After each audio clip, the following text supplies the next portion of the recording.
உன்னை யாரும் இங்க வர சொன்னா?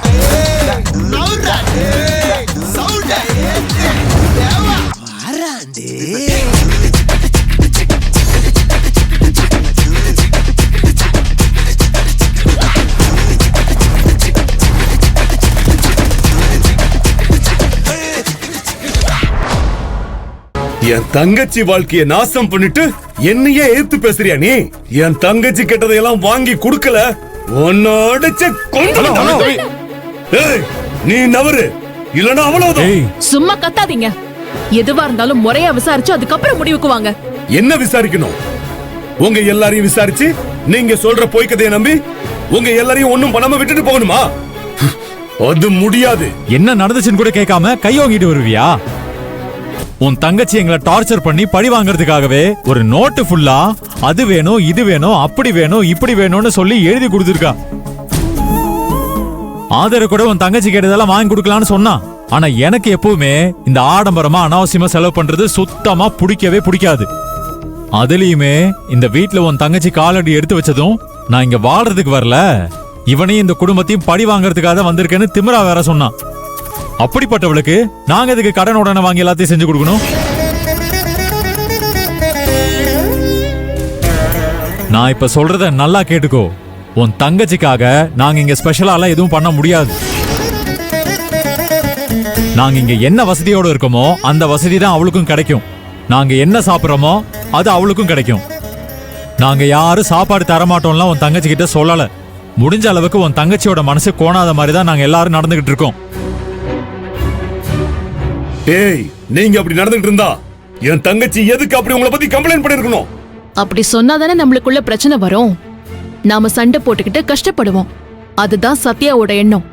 அதான் நாங்க பண்ண நல்லத பண்ணலன்னும் நாங்க பண்ணாத கெட்டத பண்ணதாவும் எங்க மேல வீணா பழிய போட்டுட்டு இருக்கான். இத நீ என்ன நம்ப சொல்றியா? ஏசி இல்லாம தூங்க முடியாதுன்னு உன் தங்கச்சி எங்க கிட்ட சொன்னான். முத நாளே அவளை எங்க ரூம்ல படுக்க வச்சுட்டு நாங்க வெளியில போய் படுத்திருந்தோம். இது உண்மையா இல்லையான்னு உங்க தங்கச்சி கிட்டே கேட்டுக்கோங்க. அதுக்கப்புறம் நம்புங்க, நம்பாம போங்க, அது உங்க இஷ்டம்.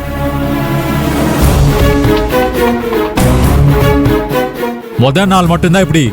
அடுத்த நாளே உங்க தங்கச்சி கேட்டு இருந்த மாதிரி ரூம்ல ஏசி மாட்டிட்டோம். ஆனா உங்க தங்கச்சி என் தம்பிய அந்த ரூம்குள்ள விடாம வெளியில படுக்க சொன்னான். என் தம்பியும் பிரச்சனை பண்ணாம வெளியில வந்து படுத்துட்டான். நாங்க அந்த ரூம்ல ஏசி வாங்கி வச்சது உங்க தங்கச்சி மட்டும் தூங்குறதுக்காக இல்ல. உங்க தங்கச்சியும் என் தம்பியும் சேர்ந்து அங்க வாழணுங்கிறதுக்காக ஏசி போட்டோம். ஆனா இந்த நிமிஷம் வரைக்கும் என் தம்பி வெளியில தான் படுத்துட்டு இருக்கான். இந்த லட்சணத்துல ஹீட்டர் வேணும், பாத் டப் வேணும், 65 இன்ச்சு டிவி வேணும், ஹோம் தியேட்டர் வேணும்னு பெருசா லிஸ்ட் போட்டு கொடுத்தா என்ன அர்த்தம்? நான் ஒன்னும் உங்களை மாதிரி கவுன்சிலர் கிடையாது. சாதாரண ஒரு ஈ தான். டேபிளுக்கு மேல மட்டும் சம்பளம் வாங்குறவன், டேபிளுக்கு கீழே கிம்பளெல்லாம் வாங்காதவன். என்னால உங்க தங்கச்சி கேட்கிற ஆடம்பர பொருள்லாம் வாங்கி தர முடியாது. இதுதான் ஆதரவு உங்க தங்கச்சி கிட்ட சொல்லியிருக்கா. இதுல என்ன தப்பு இருக்கு?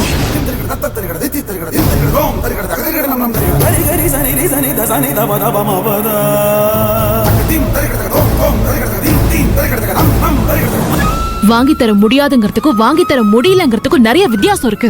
அத கூட புரிஞ்சுக்காம நான் கேட்டதை வாங்கி தரலன்னு வீட்டுல இருக்கிற டிவியை உடைச்சு போட்டு புது டிவி கேட்டு பிரச்சனை பண்ணா எந்த வகையில நியாயம்? நீங்களே சொல்லுங்க. சுத்தி வளைச்சு நீங்க எல்லாம் என்ன சொல்ல வரீங்கன்னு எனக்கு புரியுது. என் தங்கச்சி கிட்டதெல்லாம் வாங்கி கொடுக்கறதுக்கு வக்கில்லைன்னு சொல்ல வரீங்க, அதானே?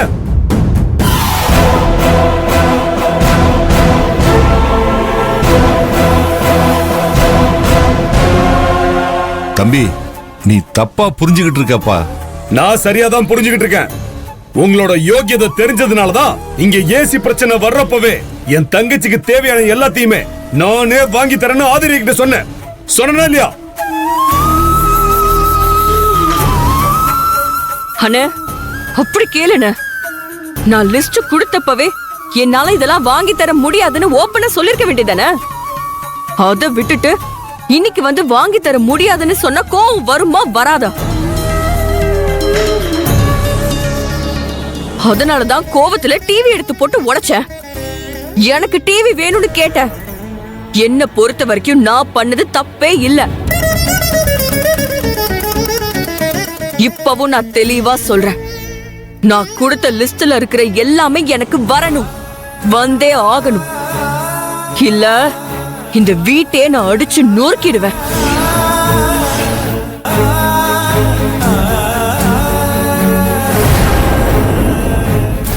நீ ஏன் பாப்பா டென்ஷன் ஆகுற? நீ இந்த வீட்டை எல்லாம் அடிச்சு நொறுக்க வேண்டியதே இல்ல. இந்த பையன் உன் கழுத்துல தாலி கட்டி உன் வாழ்க்கையை நாசமாக்குனால, இவனை அடிச்சு நொறுக்குனா நீ கேட்டதும் கிடைக்கும், கேட்காததும் கிடைக்கும்.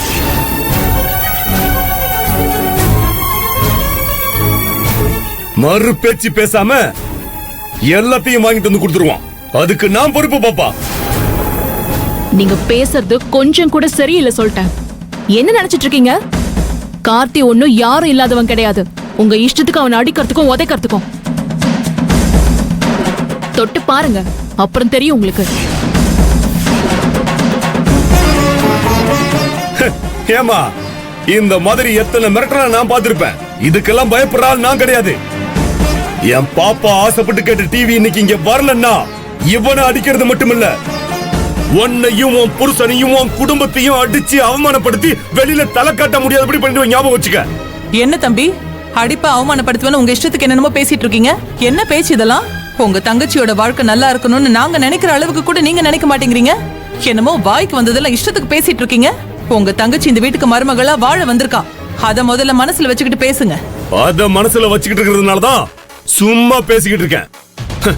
இல்லன்னா என் நடவடிக்கையே வேற மாதிரி இருக்கும். நீங்க சொன்ன மாதிரியே என் தங்கச்சி இவங்க வீட்டுக்கு மருமகளா வாழ வந்திருக்காங்கிற நினைப்பு இவங்களுக்கு இருந்தா, என் தங்கச்சி கேட்டதையெல்லாம் வாங்கி தர சொல்லுங்க. அதையெல்லாம் வாங்கி கொடுத்து என் தங்கச்சியை சந்தோஷமா வச்சிருந்தா நாங்க எதுக்கு இங்க வந்து பிரச்சனை பண்ண போறோம்? நீங்க வாங்கி தர மாட்டேன்னு சொன்னதுனால தானே நானும் எங்க அம்மாவும் இங்க என்ன எதுன்னு கேட்க வந்திருக்கோம்.